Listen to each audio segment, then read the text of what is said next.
Thank you. We're not hopeless people. This is not the end.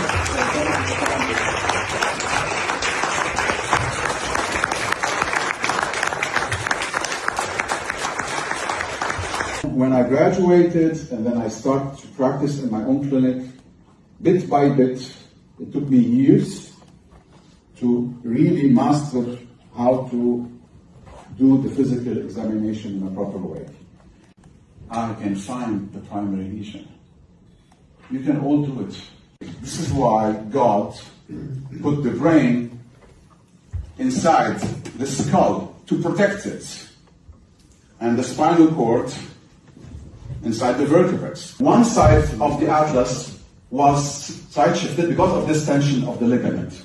When she eats, she throws up because it's compressing her vagus nerve.